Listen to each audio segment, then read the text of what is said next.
In this tutorial, I wanted to talk about ribbing. Now, ribbing can be used for so many different things, whether it's necklines, whether it's hems, whether it's for your cuffs on your wrists. There are so many different uses for it, and lots of different fun ways to do ribbing as well. So I was going to show you two of the most basic ways to do ribbing, which is a 1x1 rib, which is this, where we knit one and purl one all the way across. I'm going to stretch it out a little bit so it's easier for you to see. But in this, you can see the V's are the knit stitch, and the bumps, the bars, whatever you want to call them, are the purl stitches. So you can see here we go knit, purl, knit, purl, which means 1x1 rib. And to do that, you have to cast on an even number of stitches so that you have enough to be able to knit and purl all the way across.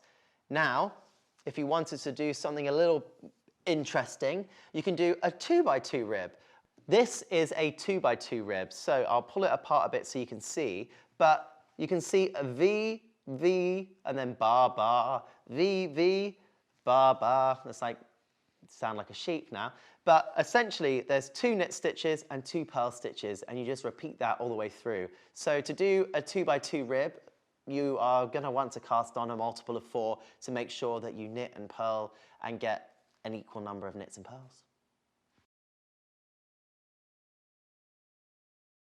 So first things first, for this little swatch, I'm going to teach you the 1x1 rib stitch. Now to do that, you just have to cast on an even number of stitches. So as always, we're going to start with our slip knot and cast on 10 stitches, let's say. If you don't know how to do your slip knot at this point, we do have a lovely tutorial for you to check out. So first stitch goes on, your slip stitch. Okay. I'm going to use the long tail cast on because that's the way that I like to cast on. Now, if you don't know how to cast on, we have a tutorial, we got you covered. So I like to think about it, triangle, loop, through the loop, and pull the yarn through. So and we're going to cast on 10 stitches, but you can cast on any even number of stitches for a 1x1 rib. 1, 2, 3, 4, 5, 6, 7, 8, 9, 10. And one thing you'll realize when you're knitting or crocheting is how quickly you lose count when you're counting and how sometimes difficult it is to keep count. Okay, so as always, we have our tail, which is not attached to the ball of yarn. And then we have our working yarn, which is attached to the ball that we are working from. So to start off, we're going to do a knit stitch. So make sure the working yarn is down and to the back. And then we are going to right needle to the left side of the first stitch, go through it, and then wrap our working yarn around that back needle, bring the needle to the front, and then drop it off, like so. So now we're going to do our purl stitch. So as before, you might have done stocking stitch where you knit one side and purl another, but for this ribbing, what we're going to do is have to bring the yarn from the back through the middle of our needles to the front. So it's at the front of our work to be able to do a purl stitch where we then go from the back through to the front, wrap the yarn around the front needle, then bring the needle back and drop it off. So now we've done a purl stitch. Now to go back to our knit stitches, we have to bring our yarn from the front through the middle of our needles to the back. And now we're going to do a knit stitch again. So you bring your right needle to the left side of that stitch, you go through, wrap the yarn around, bring the needle to the front, and then drop it off. So we got knit, purl, knit.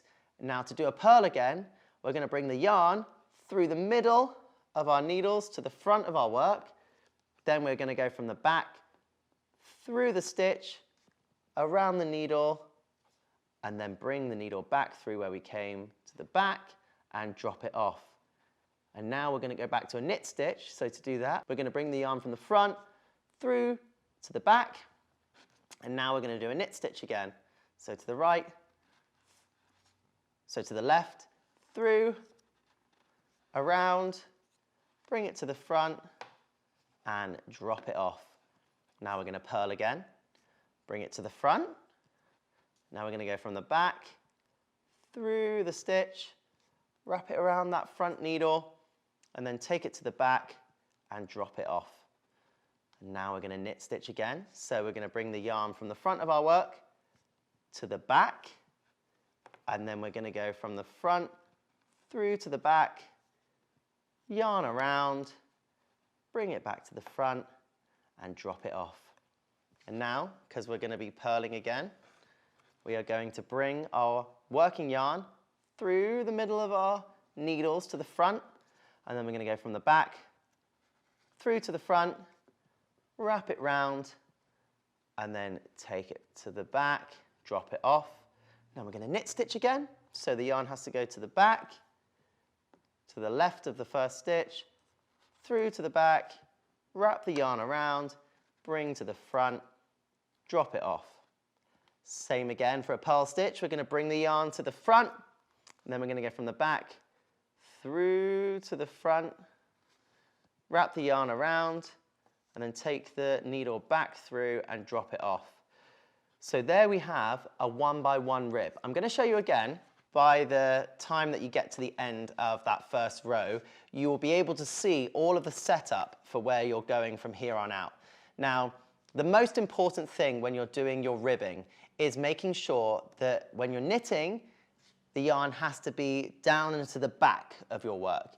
Whereas if you're purling, it needs to be down into the front of your work. So it has to come through the needles to the front, because you want to make sure that you're not adding any extra stitches where they're not necessary. But now, I want to show you what I like to do when it comes to ribbing, because you can learn to read your stitches. So by that, I mean figuring out which stitch is which is essentially what we're doing. So as you can see, this first stitch has a V. So that is a knit stitch. And then this stitch has a bar that goes horizontally. That's going to be a purl. Then underneath here, you can see a V. That is a knit stitch. The bar here is a purl. And then here is the V that has the knit, purl, knit, purl, knit, purl. So as always, yarn down and back for our first knit stitch. We're going to go through. We're going to wrap our yarn around, then bring it to the front and drop it off. Now we've got to do a purl stitch. So we've got to bring our yarn through our needles to the front, and then we're going to go from the back, through, around, take it to the back, drop it off. Now, when I'm moving my yarn from back to front and front to back, I always like to grab onto my work with my thumb or my fingers, whatever it is, to hold it in place. Because when you're moving a yarn and you don't have all your hands on your needles, you want to make sure your work is secured. So I like to hold it while I'm moving the yarn back so it doesn't fall off my needles. So then the yarn's at the back for my next knit stitch, and then I knit as normal. And then again, hold the work to bring the yarn to the front, and then we're going to purl stitch. And then once you've done a purl stitch, hold the work, yarn at the back, knit stitch. Hold your work, yarn to the front, purl stitch. Hold the work, yarn to the back, knit stitch. Hold the work, yarn to the front, purl stitch. Hold your work, yarn to the back, knit stitch. Hold your work, yarn to the front, purl stitch. Here we are. Right, as you go with this, you'll start to see clearer and clearer which stitch is which. Now, you'll be able to see that we started with these V's, which is a knit stitch. Then you have a bar, which is a purl. Then the V, which is knit, bar, purl, V, knit, purl. And you can see that's a purl, that's a knit, that's a purl, that's a knit, that's a purl. And as long as you knit on top of the knit stitches and purl on top of the purl stitches, you'll be able to maintain and create a 1x1 rib, which eventually, if you keep going all the way up, it will look like this. And the nice thing about it is reversible. It looks the same on both sides, because where it's a knit on this side, it's a purl on the reverse side. So you'll always have a reversible pattern with a 1x1 rib. So now I'm going to show you how I do the 2x2 rib. Now, if you've mastered the 1x1 rib, The 2x2 is going to be an absolute breeze, and it just adds a little bit of flair to your knitting when you're, instead of doing a 1x1 rib all the time, adding something different is nice. So for this one, we're going to cast on a multiple of 4. So for example, I'm going to do 12 stitches. So I'm going to do my slip knot, I'm going to put it onto my needle, and I am going to cast on 12 stitches. So we have 1, 2, 3, 4, 5, 6, 7, 8, 9, 10, 11, and 12. Okay, so let's get this out of the way. So as always with the knitting, we have our tail, which is not attached to the working ball of yarn, and the working yarn, which is attached to the ball. And we have our left needle and our right needle. So to do our 2x2 rib is very, very similar to our 1x1 rib, but instead of doing 1x1, we do 2x2. So it's like Noah's Ark. The animals are going in 2x2. So are the knits and purls. So yarn is down and back. We do knit 1, knit 2. Then we are going to hold our work, bring the yarn to the front, and we are going to purl 1,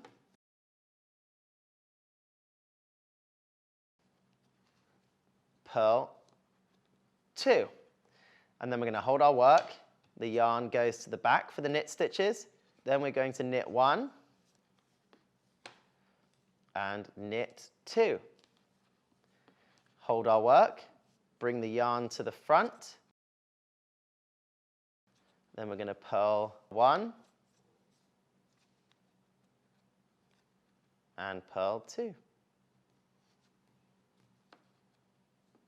And then hold our work, yarn at the back, knit 1, knit 2.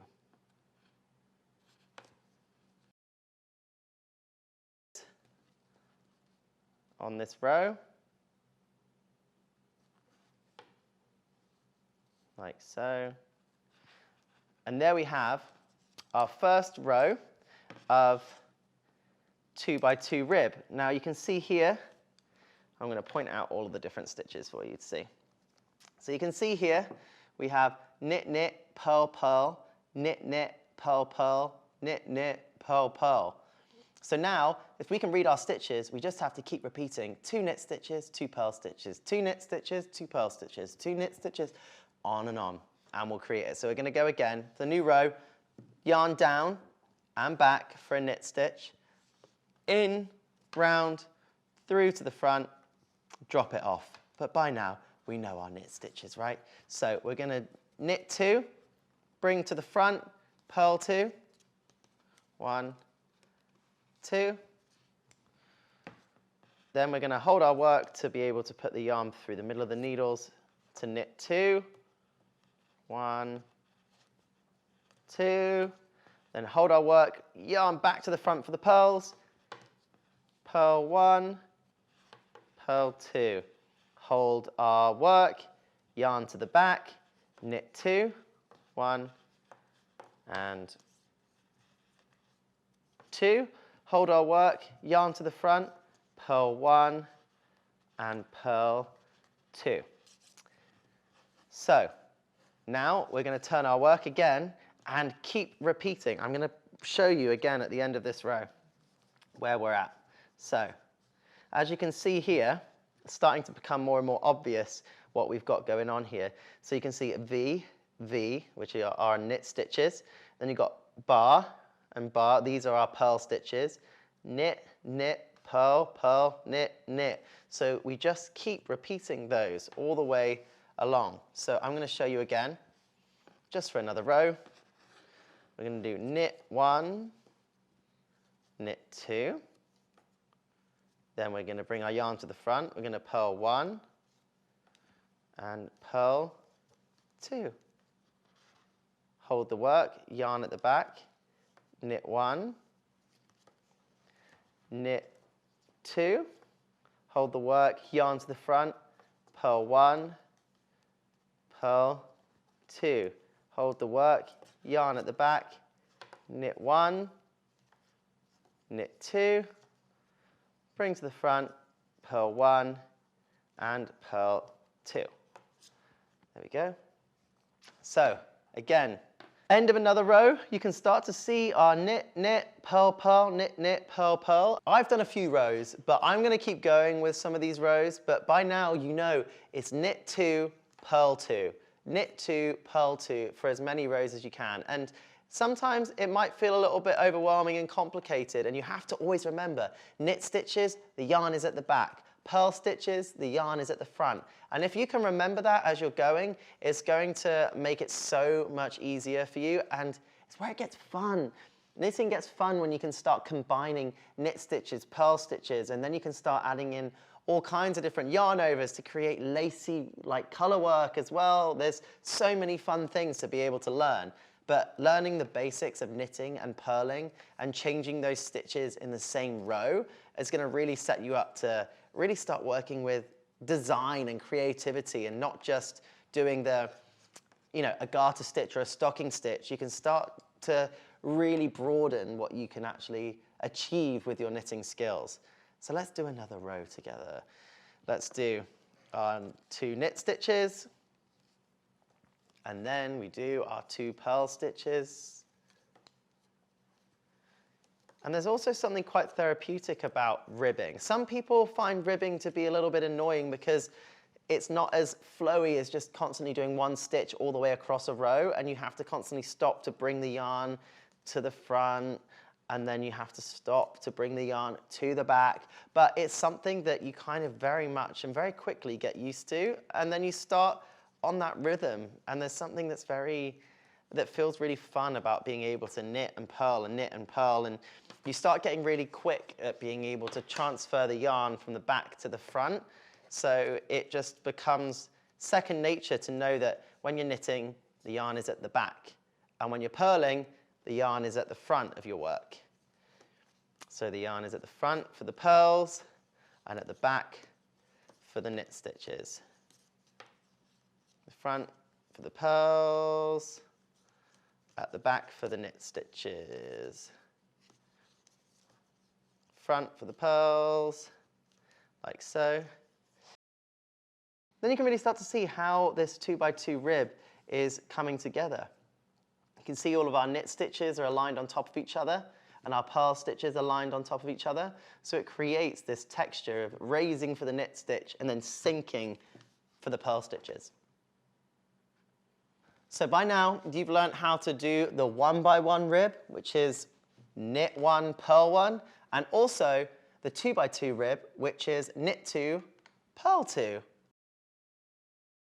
The main reason we use ribbing is because creating stockinette stitch is quite a flat and wide, whereas when we do the ribbing, it brings everything in. So it's a great way to be able to cinch a cuff, to be able to cinch in at a waist when we're doing a jumper, or if we're doing a neckline, something that we want to be a little bit tighter but still stretchy. It's a great stitch to have learned to be able to do all of those things. Thank you for watching this video. Now don't forget to subscribe to Let's Get Knitting for more tutorials of knit and crochet, and of course, some extras from Game of War.